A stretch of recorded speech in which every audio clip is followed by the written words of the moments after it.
முன்னுரிமை தொகை மாசம் 2500 ரூபாய். ஞாபகப்படுத்திக்கிட்டே தான் இருப்போம், கொடுக்கிற வரைக்கும் விட மாட்டோம்.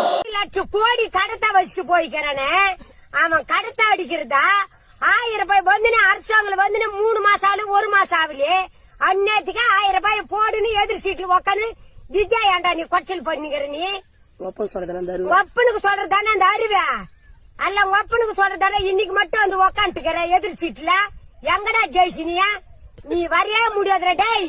நீ மேல நீ அரசாங்கம் நீயே சரி, உங்க ஒப்பனும் சரி. டே பைட்டு பண்ண தூங்கி பண்ண முடியுங்களா? சொன்னது வெளியே போதும். ஒன்னு மேலுக்கு விஜய் கண்டி நீ ஏதாவது ரொம்ப பண்ண எதிர் சீட்ல உக்காந்துன்னு உன் ரீசன் என்னமோ ரீசனோட பேசு. ஆனா மறுபடி வந்து போடு இந்த காசுனா உடனே போட வச்சுக்கிறேடா. எங்கடா கடை வாங்குறது? நீ வச்சுட்டு போய்க்கிறேடா 10 கோடி 10 லட்சம் கோடிய கடை